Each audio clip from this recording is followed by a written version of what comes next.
Dear God, we thank you for gathering us here today. We thank you for the gift of your word and for these Psalms that were written, these Psalms tonight that are an expression of joy and thankfulness to you. And we just pray that you will guide our conversations and help this study to strengthen our relationship with you and with one another.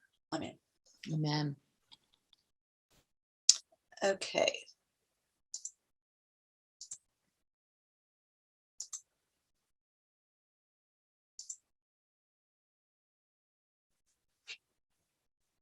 Okay, just a second.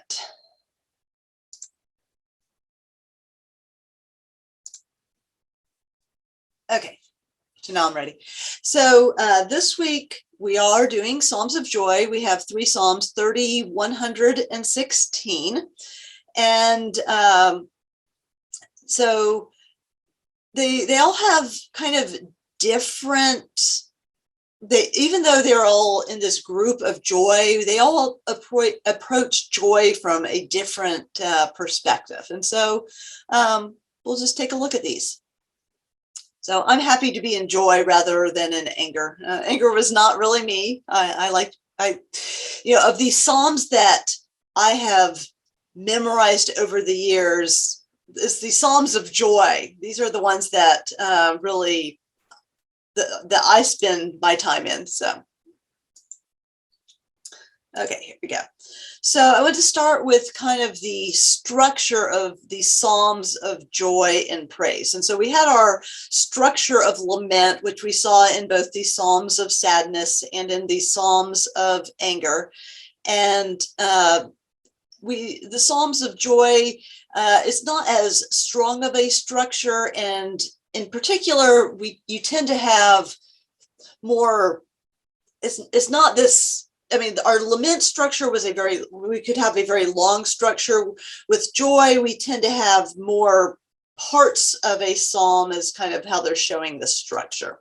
So the first structure is the summons and reason. So this is from Psalm 47. Clap your hands, all you nations, shout to God with cries for joy. So come, everybody, rejoice. Then we have the reason for the joy. For the Lord Most High is awesome, the great King over all the earth. Our second style is really the reverse of this. So we have the because and then therefore. So this is from Psalm 27.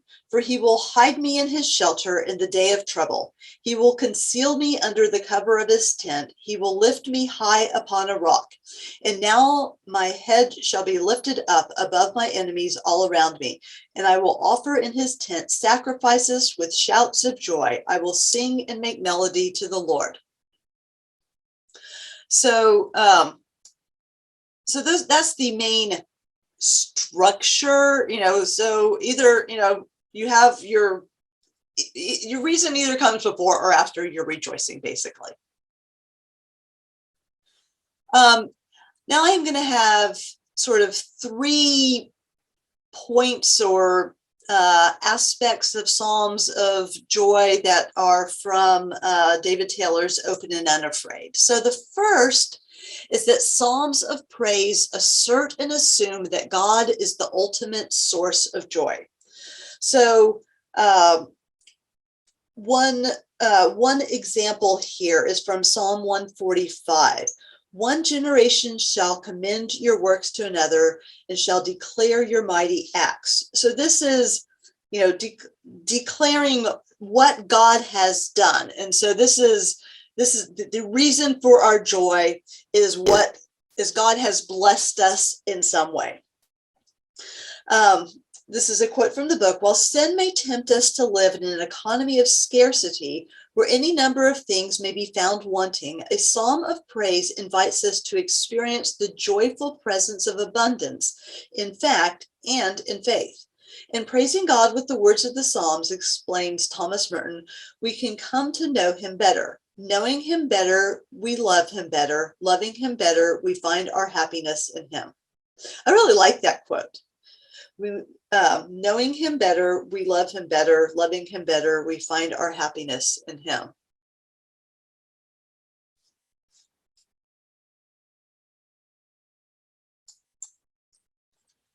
The second point that I wanted to share is joy is what the whole creation does. And the example here is taken from Psalm 96, 11 to 13. Let the heavens be glad and let the earth rejoice. Let the sea roar and all that fills it. Let the field exult and everything in it. Then shall all the trees of the forest sing for joy before the Lord, for he comes to judge the earth. And I know I think it's actually not in a psalm. I think it's actually from Isaiah, where the rivers and trees will clap their hands. I know Debbie, I'm sure Debbie knows that because that's in a song, but I think that was actually from Isaiah, but it's the same type of idea here. The quote, but from the perspective of the Psalter, both hearts and bodies get to leap for joy. Both spontaneous and formal expressions of physical praise have a place in the common worship of God. At times, our bodies may need to lead the heart and mind in the common worship of God. At times, our bodies, I messed up on this. At times, our bodies may need to lead the heart and mind in the acts of joyful praise. At other times, our bodies may need to lead the heart and mind to lead it in acts of joyful praise. But for the psalmist, it is the heart and mind and body and soul and spirit at all times. It is the whole self that is offered up to God. So, can anyone think of a time where you were not feeling joyful, but through your actions, you came to be joyful?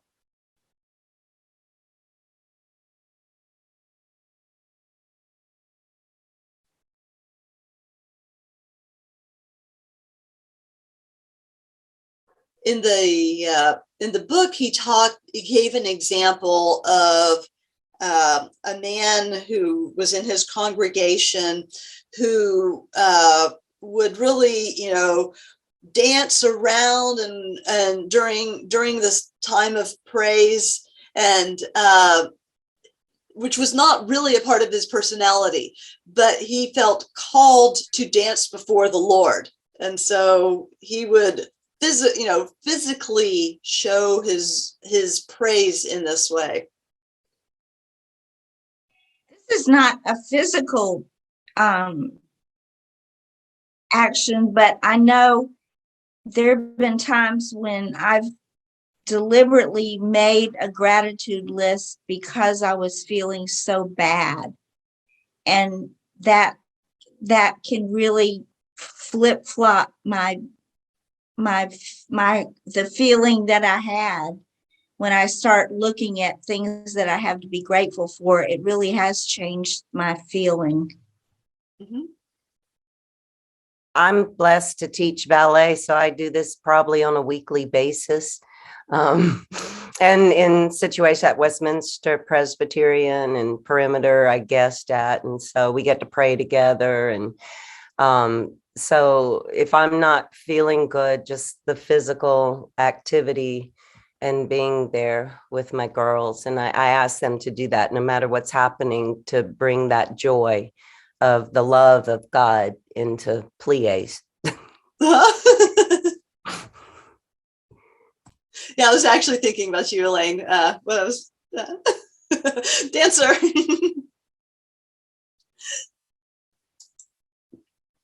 Okay, my other point from the book.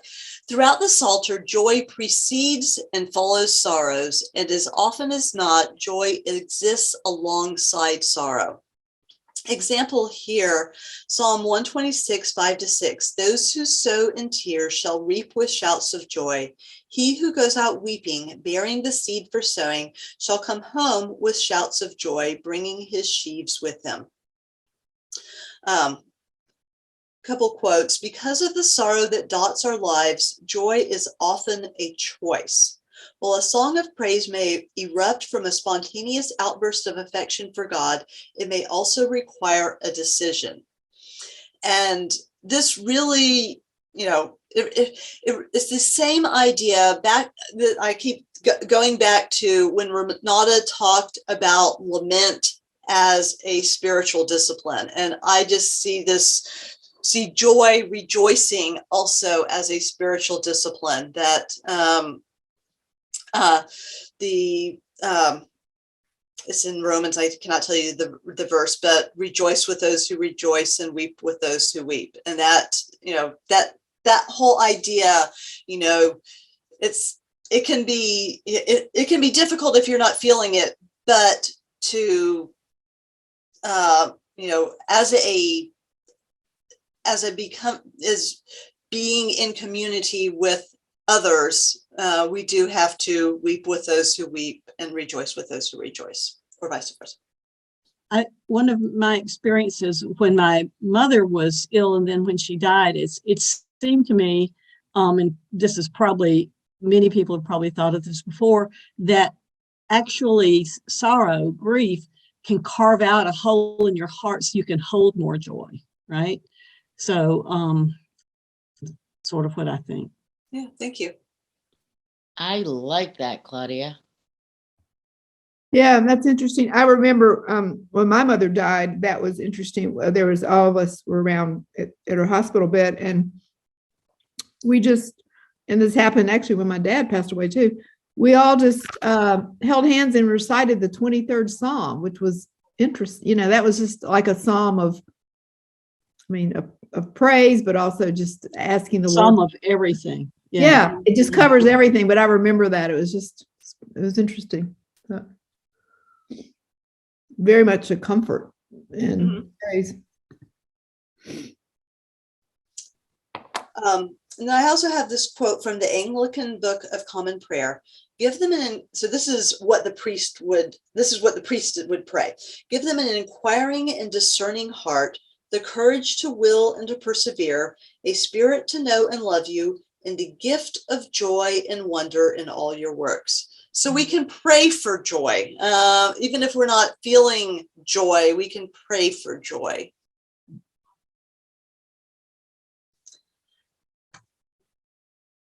So our first psalm that we're doing today is Psalm 30.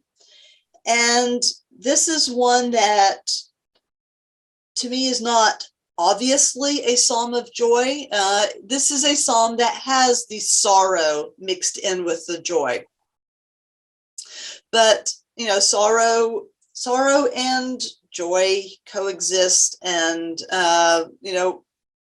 we've all experienced it. I'm definitely in the midst of this time of sorrow and joy intermingled. Mm-hmm. So let's see. Anne, can you read the first slide? Yes. And Corey, read the second slide. Okay. Good. I will exalt you, Lord, for you lifted me out of the depths and did not let my enemies gloat over me. Lord, my God, I called to you for help and you healed me. You, Lord, brought me up from the realm of the dead.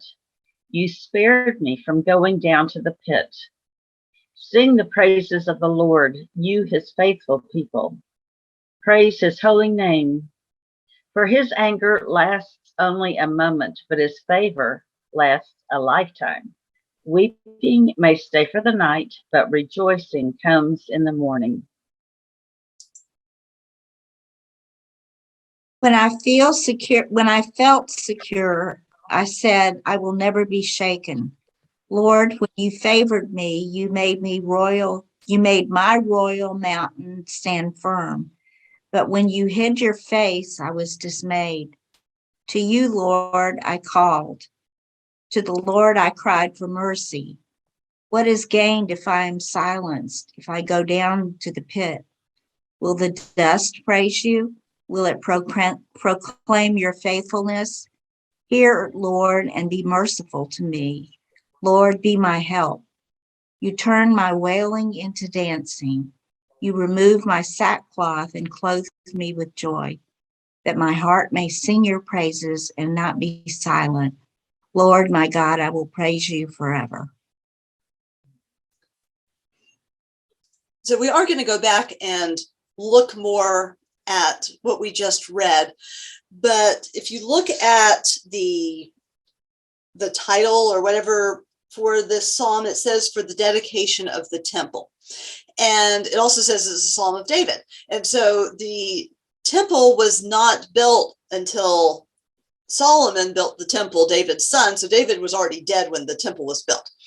But so one of the commentaries I was looking at kind of thought that this story in First Chronicles 21 was kind of the setting for this psalm. I mean, a lot of these psalms, we really don't know what is the setting for the psalm. Some of them are very specific, but the majority we really don't know. We can, read what the dedication on here, but we don't know what it's for. So, but the story in First Chronicles 21, this was near the end of David's life. And he had ordered Joab, his chief general, to number the people of Israel. And this made God really mad.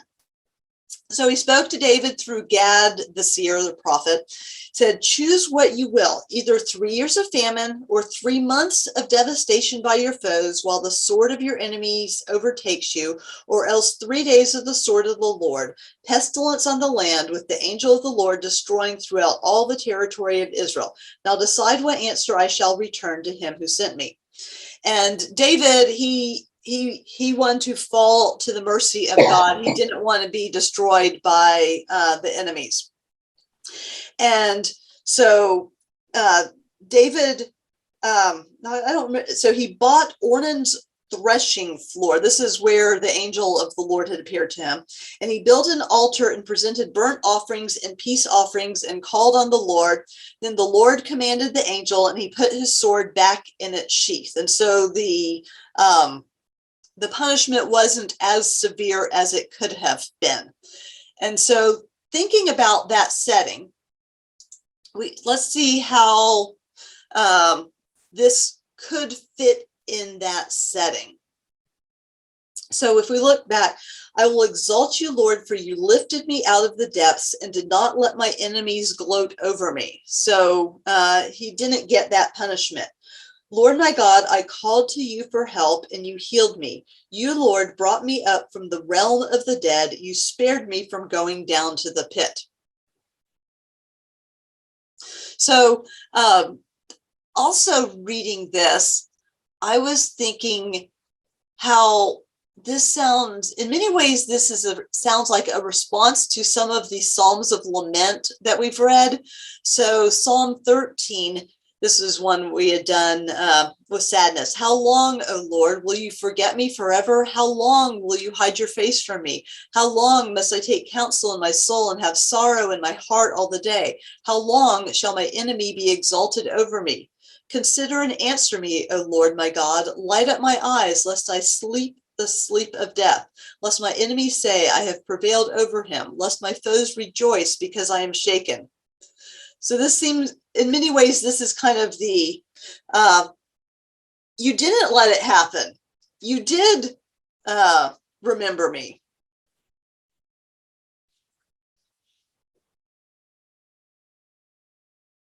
Then this second part, sing the praises of the Lord, you his faithful people, praise his holy name. For his anger lasts only for a moment, but his favor lasts a lifetime. Weeping may stay for the night, but rejoicing comes in the morning. This is very similar to what we had just read in Psalm 126. Those who sow in tears shall reap with shouts of joy. He who goes out weeping, bearing the seed for sowing, shall come home with shouts of joy, bringing his sheaves with him. So we have this, we're getting that similar idea there. So while we have this page up, what are your thoughts on this half of the psalm?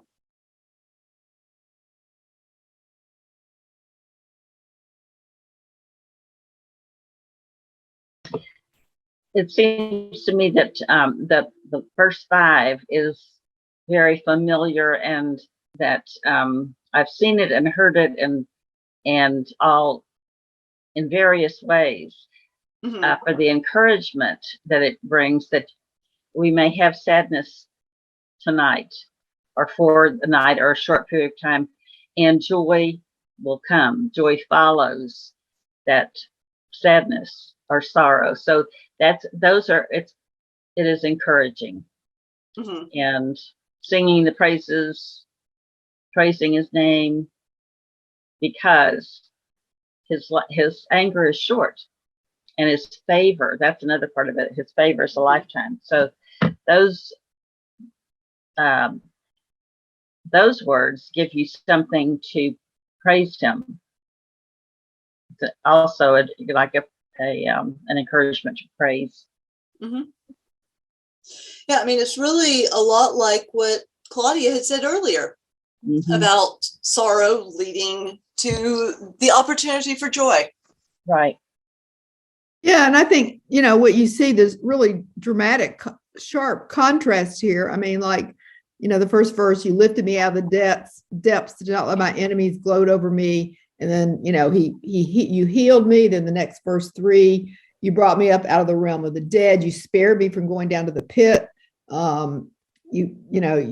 Verse 5, his anger lasts a moment, but his favor lasts a lifetime. I mean, dramatic, just contrast there with anger and favor and weeping and then rejoicing, and all those really dramatic, to me, different contrast there. Mm-hmm.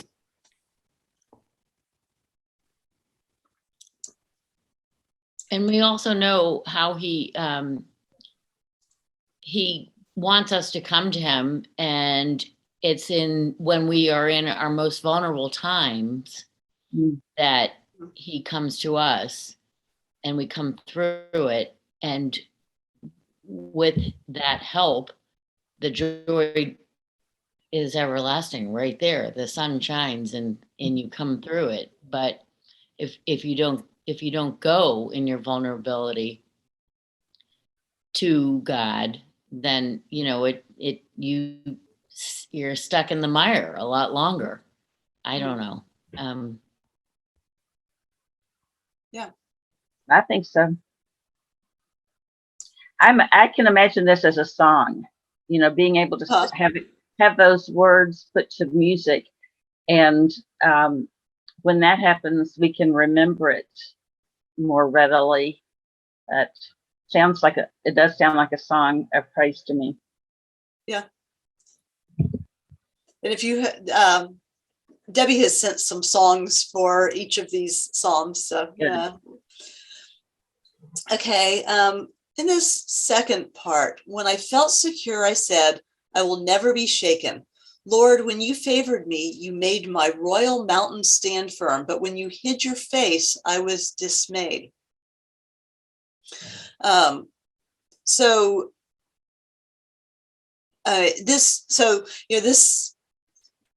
It sounds like David had been at a high point and then he fell. I mean, that's one reason it was connected to the story at Onan's threshing floor, which is actually the site of where they built the temple. So I forgot to say that earlier, but that is David was at a high point, and it's really, when everything is going well, we tend to forget God. We don't need God, and things are going fine. It's when we fall that it's like, yes, I really do need God, and that gives us the ability to appreciate what He's doing.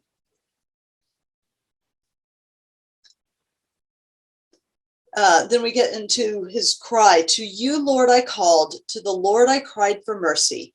What is gained if I am silenced? If I go down to the pit, will the dust praise you? Will it proclaim your faithfulness? Hear, Lord, and be merciful to me. Lord, be my help. So this is, what he had said before. This is very much like Psalm 6, 4, and 5, which we had done before. Turn, O Lord, deliver my life. Save me for the sake of your steadfast love. For in death there is no remembrance of you. In Sheol, who will give you praise? So this idea keeps going through the Psalms. This time it's more, this is in the past tense, rather than in the midst of the agony.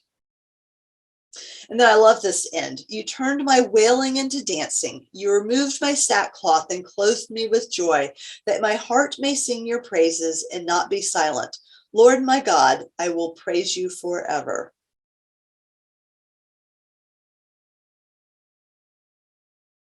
And this, I really think about what Corey was talking about gratitude, that, you know, in the depths. So having experienced the depths, he's really ready to express gratitude and exuberant gratitude.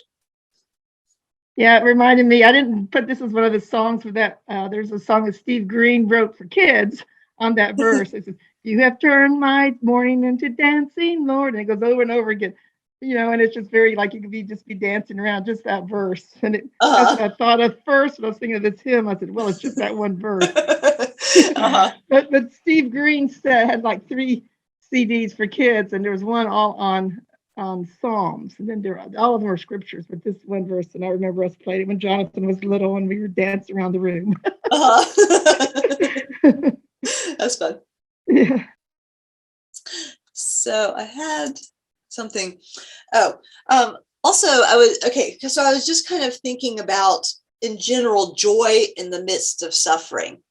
And so another example was Philippians 4:10-13. So when Paul wrote Philippians, he was imprisoned. But Philippians is kind of the joy letter. But I rejoiced in the Lord greatly that now at length you have revived your concern for me. You were indeed concerned for me, but you had no opportunity. Not that I am speaking of being in need, for I have learned in whatever situation I am to be content. I know how to be brought low, and I know how to abound. In any and every circumstance, I have learned the secret of facing plenty and hunger, abundance and need. I can do all things through him who strengthens me. So to me, that's the same type of attitude, in that, you know, having the joy even though you're in the midst of suffering. A somewhat related example that I thought about was the thankfulness that people had when they were healed. And so I didn't write down what book this was in. I know I think it was in Matthew. I just have it starts on verse 36, so I don't know where it is. But this was the story. Jesus was eating with one of the Pharisees. And then a woman of the city who was a sinner, when she learned that he was reclining at table in the Pharisee's house, brought an alabaster flask of ointment, and standing behind him at his feet, weeping, she began to wet his feet with her tears and wiped them with the hair of her head and kissed his feet and anointed them with the ointment. And then the Pharisee complained, but Jesus went on and talked about he gave the story of a money lender with 2 debtors, one who had been who had a small debt and the other had a larger debt, and he canceled the debt, and who was most grateful. And just the gratefulness for whether it's this, your sin being forgiven, your debt being forgiven, your healing, you know, you've had something, you were in a bad situation and now it's fixed, and just the gratitude that expresses itself. And so here, you know, the gratitude or the joy, very similar ideas. So just thinking about this joy in the midst of suffering, any other examples that come to mind?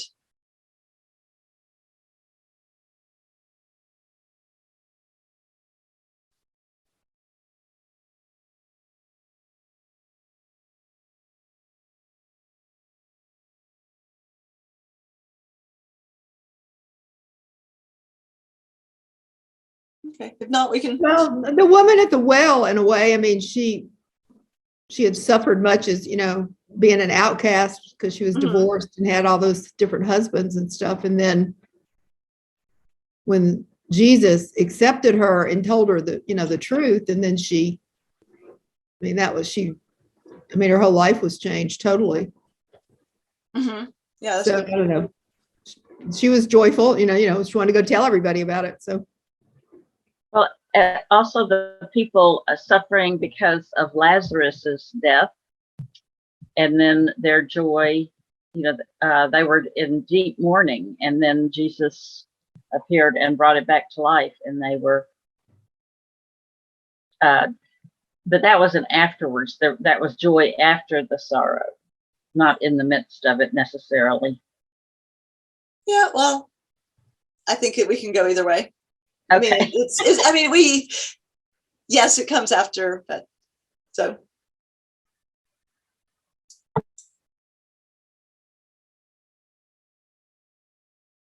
Okay, here is Malcolm's poem for Psalm 30, XXX. He gives us too a voice to sing his praises, so much the more because we were brought low, that we might know that we have a God who raises up the lowly. Riches made us slow to love you, slow to turn to you in praise, but sudden loss and crisis made us know our true dependence on your love. Our days of false security are gone. We fell into a pit of our own making. Raise us up again, each out of our own hell, and give us oil for ashes, joy for mourning. Restore us in your love, and we will tell of how through our long night we heard your warning and heeded you, and found your love again, how night withdrew and joy came in the morning.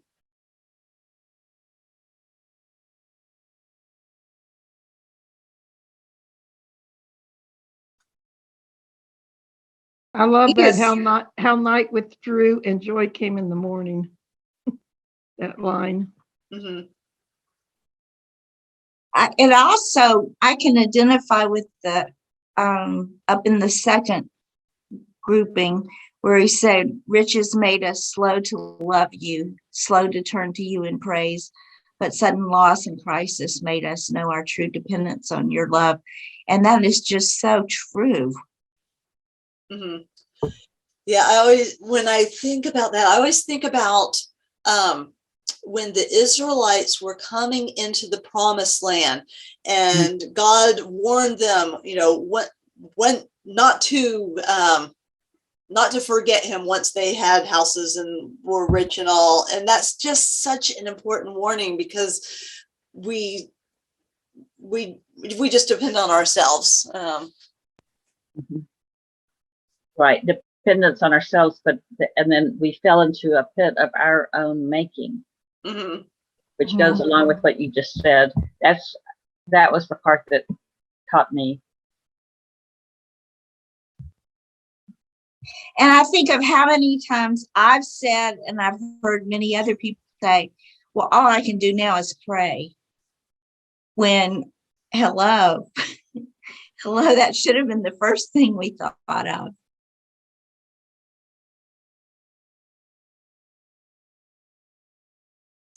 Sorry. So now we're going to turn to one of my very favorite Psalms. I know I memorized this as a child. I memorized it with my children. When my mom was in the hospital a couple months ago, I had Verse Locker on my phone. I think I told you about Verse Locker before, but the little phone app to help memorize scripture. And I started with Psalm 100. So this is just a psalm, and I've done it in multiple versions. So I sometimes I tend to get confused because I've memorized it in multiple versions, but it's still one the ideas have stuck. So to me, this one, everyone talks about Psalm 23, which is good, but this is kind of my psalm, this Psalm 100. Make a joyful noise to the Lord, all the earth. Serve the Lord with gladness. Come into his presence with singing. Know that the Lord, he is God. It is he who made us, and we are his. We are his people and the sheep of his pasture. Enter his gates with thanksgiving and his courts with praise. Give thanks to him. Bless his name. For the Lord is good. His steadfast love endures forever, and his faithfulness to all generations. So one thing I noticed when I was putting this onto the slides, look at all the exclamation points. So, this is an English translation. So it's not like these exclamation points were there in the Hebrew. They don't even have constant, or they don't even have the vowels for some of the things. And, but, it's like, this one is really rejoicing. We have there, lots of rejoicing here. So, one thing we talked this before Bible study started, I think Corey was talking about she couldn't find her book. Well, this past couple of days, I was looking for a book so when Rebecca was young, and I think I did it some with the others, but we made little books of Psalms. And so she hand wrote it out and then illustrated it herself. And so this was, learning to write and then doing the artwork to accompany it. And so I was really looking for it because I was going to share it, but I couldn't find it. It is more than 20 years old and I have no idea where I put that box. I have it just with some clip art. So, so here's my art that I got from the computer because I am not as good of an artist as my kids. So, but I really like this picture. Make a joyful noise to the Lord, all the earth. Serve the Lord with gladness. Come into his presence with singing. Know that the Lord, he is God. It is he who made us, and we are his. We are his people, and the sheep of his pasture. Enter his gates with thanksgiving, and his courts with praise. Give thanks to him. Bless his name. For the Lord is good.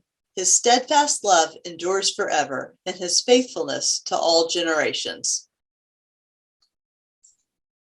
So that was something fun that we used to do with our Bible memory, is illustrate it. So this was a fun one to illustrate, but yeah, I really was hoping I'd have the illustrations of a 4 or 5 year old. But Elizabeth, that's good. adorable. I love that.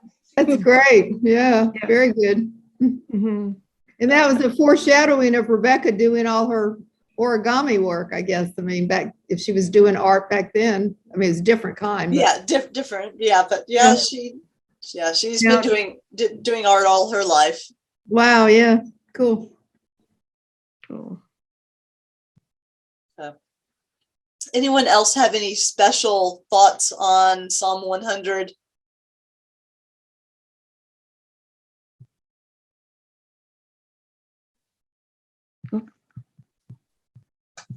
Of course, I shared quite a few on this one because there's so many songs. Psalm 100, a lot of them are choral songs, but I gave y'all 4 examples you'll get in the newsletter next week of just that one. So you can pick if you want to listen to them all or pick the one. But the standard is the old 100th that is to the tune of the doxology. Yeah. And so I had to include that one too. I was going to try and share that. I'm trying to figure out how to share. I was trying to share with sound. Advanced sharing options.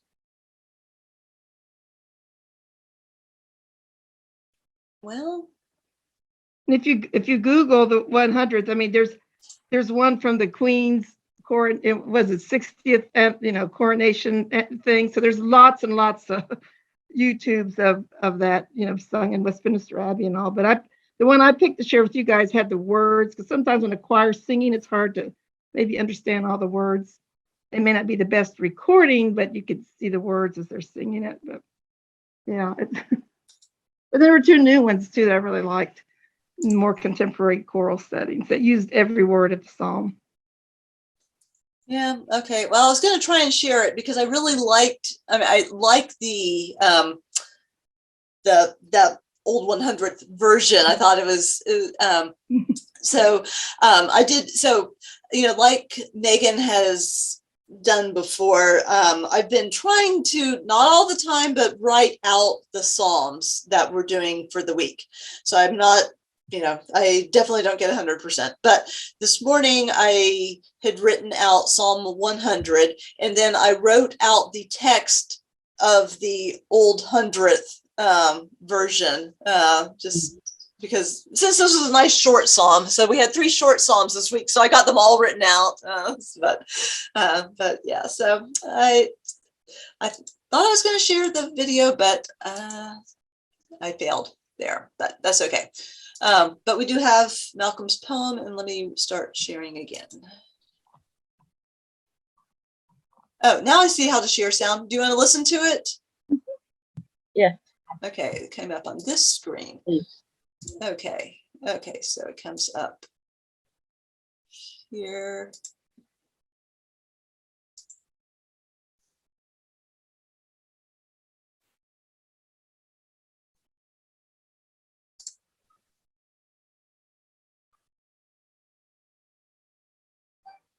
Here it goes.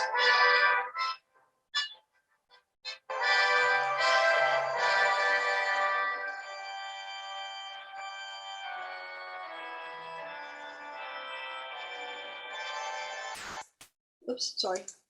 Didn't mean to stop it.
Could you hear it before?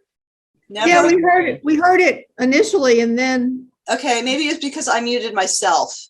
that may be. Let's Yeah. see. You hear it Yeah. now? Yeah, Okay. we can hear it. Yeah. Sorry. Well, now we can't hear it.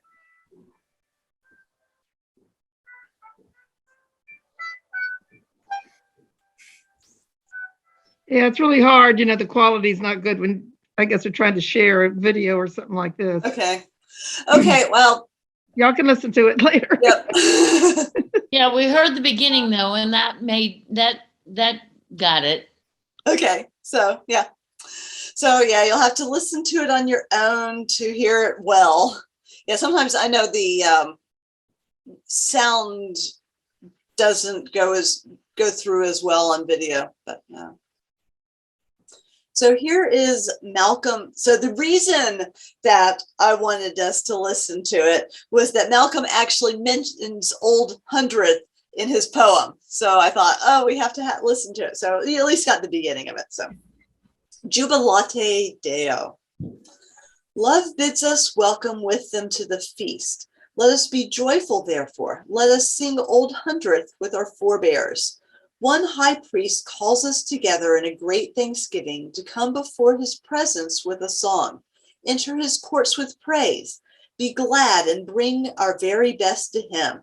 For we belong to him, since he has made us, and our hearts will find their peace in him alone. We long, therefore, to come at last beyond the gates of time and space, and with the saints to taste that joy for which the whole creation waits. But whilst we wait, there is not time to waste in keeping faith with each new generation, and showing them his mercy and his grace.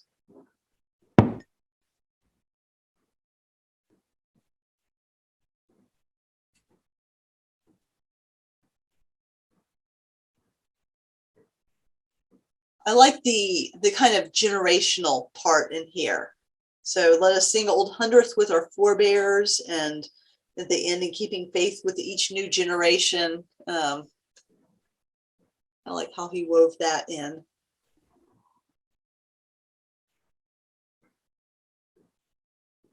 That's great. It really is awesome how he does these poems. I just don't know how he wrote all of these in like a year and got the essence of the poem. Yeah.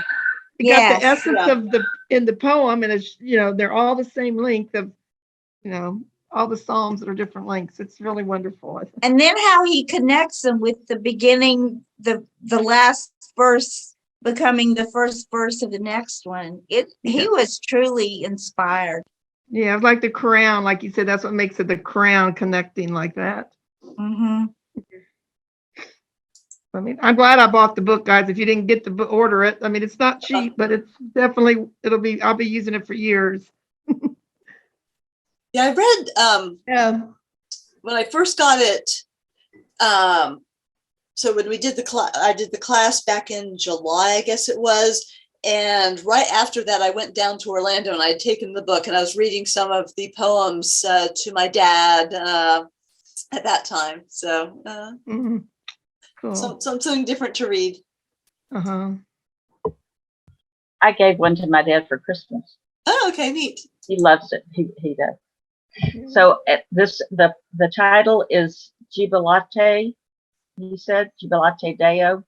So the next time you go to Starbucks, ask for a Jubilate. I'll have a Jubilate. Thank you. They'll go, what? Tell them they should make a drink, Jubilate.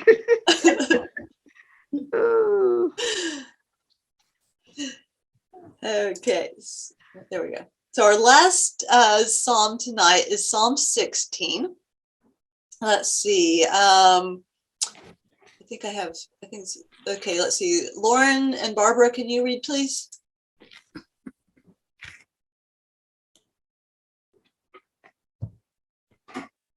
Do you want me to go first? Okay. Keep me safe, my God, for in you I take refuge. I say to the Lord, you are my Lord. Apart from you, I have no good thing. I say of the holy people who are in the land, they are the noble ones in whom is all my delight. Those who run after other gods will suffer more and more. I will not pour out libations of blood to such gods or take up their names on my lips. Lord, you alone are my portion and my cup.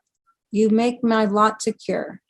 The boundary lines have fallen for me in pleasant places. Surely I have a delightful inheritance. I will praise the Lord who counsels me. Even at night, my heart instructs me.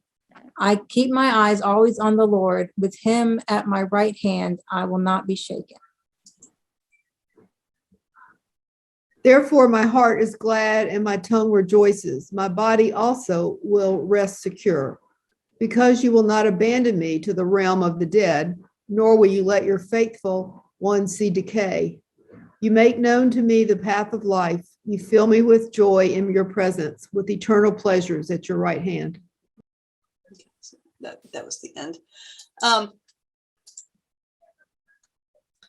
So in this psalm, the beginning, keep me safe, my God, for in you I take refuge. If, reading this in context, this doesn't seem like David is actually in trouble. This is just kind of a general asking for God's protection. So this is, like we would pray for safety when we're going on a trip or whatever. It doesn't seem to be this, it's not this desperation that we see in some of the other Psalms. Another thing I noticed in here, if we look at verse 2, I say to the Lord, you are my Lord. Apart from you, I have no good thing. So we have the two different versions of Lord here. So the Lord with the Lord with the small caps. This is the Yahweh Lord, the name of God, and then we have the regular Lord. So this is Adonai, which is master or ruler. So we have. So he's saying, God, or, calling God by his name, Yahweh, you are my Lord, you are my master. Apart from you, I have no good thing. This idea of apart from you, I have no good thing. It reminds me of James 1:17. Every good gift and every perfect gift is from above, coming down from the Father of lights, with whom there is no variation or shadow due to change. Sorry. So did you get that, the two different uses of Lord from reading the Hebrew or whatever? I just noticed that you have the two. So I noticed that you have this one that's with the capitals, and this one is the one without capitals. And then if you look, you can find what the words are. But that's the kind of normal way that they do it in the text. So you'll see both versions, because English, we don't have these separate words. So this is how they specify the difference within the biblical text. Oh. Yeah, because in my version, both Lords are capital. Unlike you put on the screen, they're both capital. But capital for these letters. Oh, I see. I see now what you're talking about. Yeah, the yeah. ORD is the small caps rather than the lowercase. Gotcha. I hadn't picked up on that. Yeah, sorry. Mm-hmm. I wasn't clear there. Then going on, I say of the holy people who are in the land, and holy people, this is the same as saints in some of the versions. They are the noble ones in whom is all my delight. Those who run after other gods will suffer more and more. I will not pour out libations of blood to such gods or take up their names on my lips. So we have this contrast between the saints, the set apart ones who trust God and obey his commandments, and those who run after other gods. So this pouring out libations of blood to such gods, I mean, in some ways, it's talking about blood offerings, which you do see in some cultures. But I was also thinking the story that came to mind for me was Elijah and the prophets of Baal. So from 1 Kings 18. And so they offer the prophets of Baal, they offer their offerings and they're calling for fire to come down. And in verse 28, it says, and they cried aloud and cut themselves after their custom with swords and lances until the blood gushed out of them. So, so they were, so we have blood in that story as an offering to their gods. But David in the Psalm says, I'm not going to do this. I'm keeping away from this.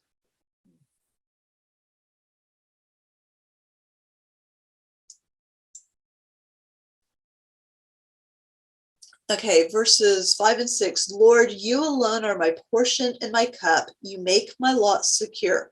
The boundary lines have fallen for me in pleasant places. Surely I have a delightful inheritance. So those two verses, go along with the apportionment of the land. So when the Israelites came into the promised land, each tribe got a portion of the land, and they cast lots to determine who was going to get which portion. So in Numbers 33:54, it says, "You shall inherit the land by lot according to your clans. To a large tribe you shall give a large inheritance, and to a small tribe you shall give a small inheritance. Wherever the lot falls for anyone, that shall be his. According to the tribes of your fathers you shall inherit." So the other part, so when it says, "Lord, you alone are my portion and my cup," so this actually goes to what God said to the priests. So and the Lord said to Aaron, this is in Numbers 18:20, "You shall have no inheritance in their land, neither shall you have any portion among them. I am your portion and your inheritance among the people of Israel."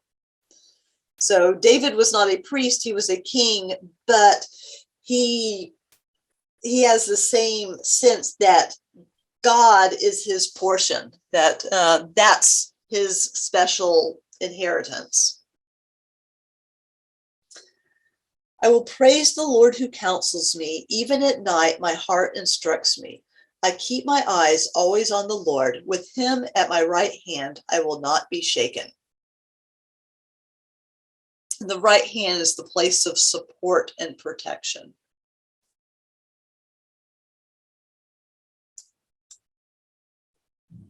This last section, "Therefore my heart is glad and my tongue rejoices. My body also will rest secure, because you will not abandon me to the realm of the dead, nor will you let your faithful one see decay. You make known to me the path of life. You will fill me with joy in your presence, with eternal pleasures at your right hand." So this psalm actually has some messianic elements. So these last verses are quoted in Acts 4, 22 to 28. So Acts 4, this is Peter preaching. This would be Peter preaching after Pentecost, I think. So, "Men of Israel, hear these words. Jesus of Nazareth, a man attested to you by God with mighty works and wonders and signs that God did through him in your midst, as you yourselves know, this Jesus, delivered up according to the definite plan and foreknowledge of God, you crucified and killed by the hands of lawless men. God raised him up, loosing the pangs of death, because it was not possible for him to be held by it. For David says concerning him, I saw the Lord always before me, for he is at my right hand, that I may not be shaken. Therefore my heart was glad and my tongue rejoiced. My flesh also will dwell in hope. For you will not abandon my soul to Hades, or let your Holy One see corruption. You have made known to me the paths of life. You will make me full of gladness with your presence." So it sounds a little different, but it's definitely from the same source.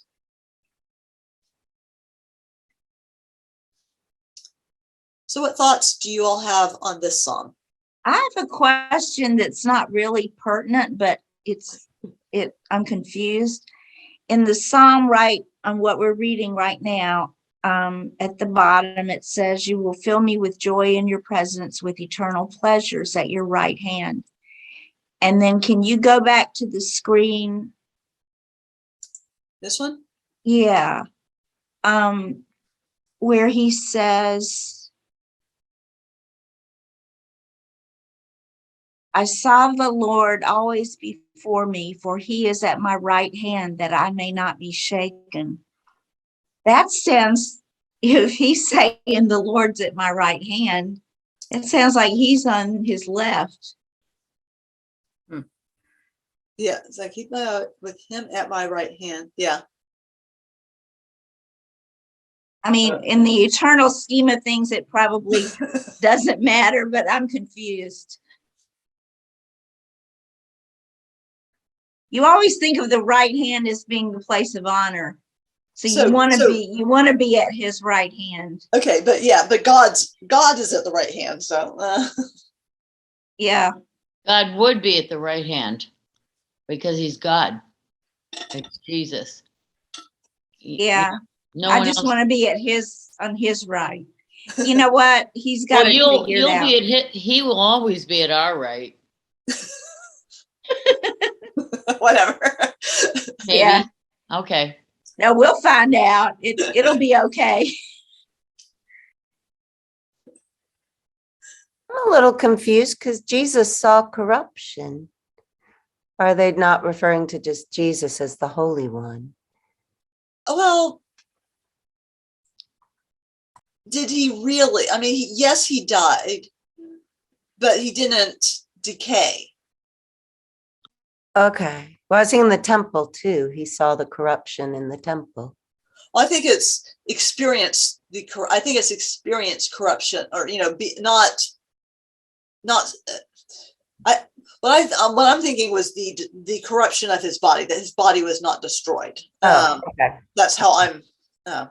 Okay. And the body is a temple.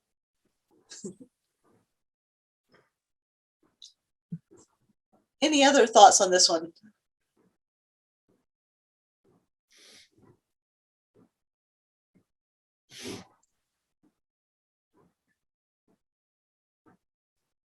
The first verse is really the only prayer in there where he says, preserve me, O God, for in you I put my trust. That's kind of the prayer of it. Asking for God's, to watch over him, obviously, and protect him.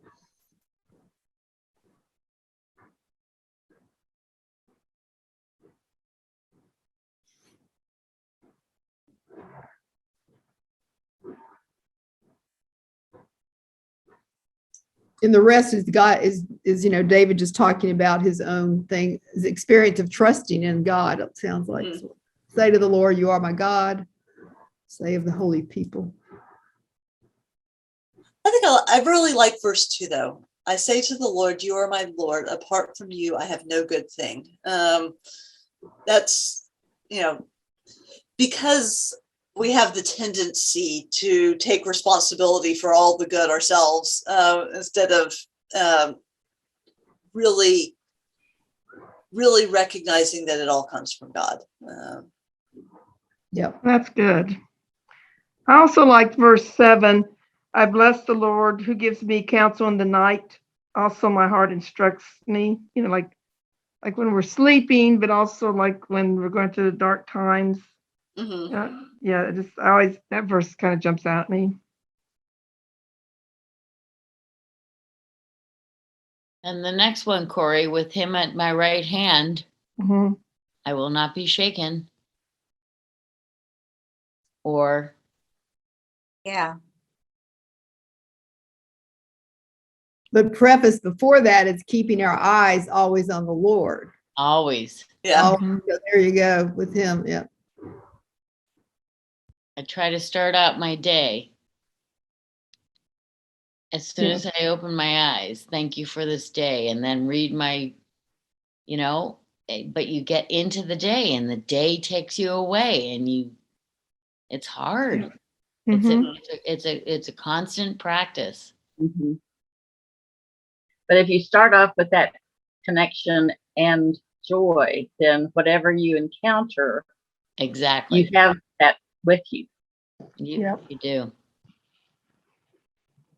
I like talking about joy psalms a lot more than the anger. I think everyone does. Yeah, I don't think I'm alone in that at all. Not at all. That's why they have us memorize those as children, not the other ones.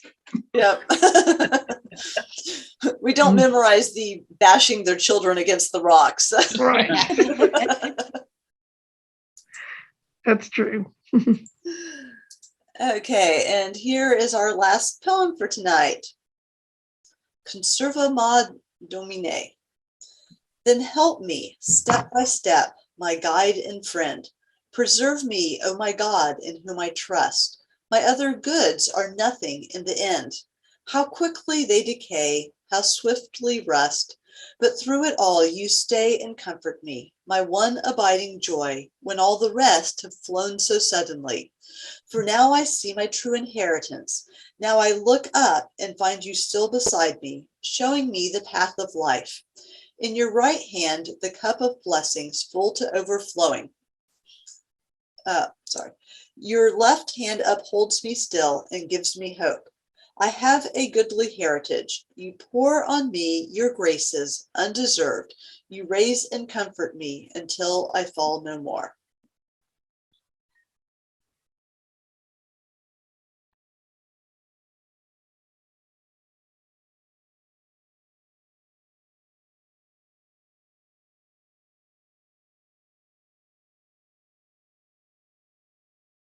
I like that image of the right hand is the cup of blessings full to overflowing, and your left hand upholds me still. Gives me hope. How can you not have faith? For now I see my true inheritance. Now I look up and find you still beside me, showing me the path of life. Like you say, Barbara. I don't know how people do it.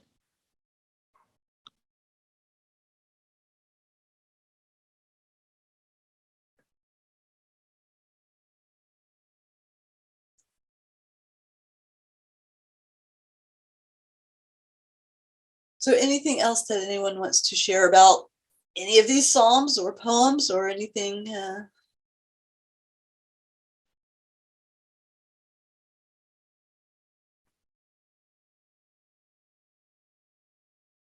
"100 just seems to bring me so much comfort.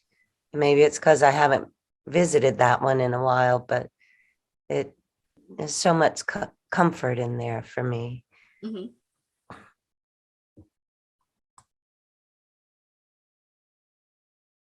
I'm so glad we have them. Yeah. It's good to have, we have we have our devotional series with the prayers of the historic church, which is another thing that brings us the words to say when we don't have our own words. And so the Psalms, this is a gift of words for when we don't have our own words.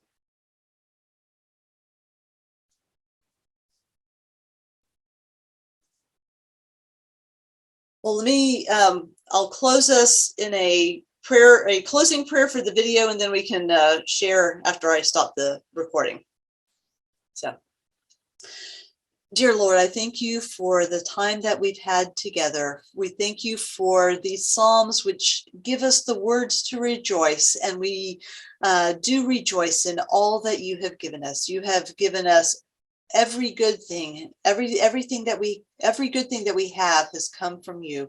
You have blessed us in so many different ways, and we just give you our praise and our thanks for who you are and all that you have done for us. Amen. Amen.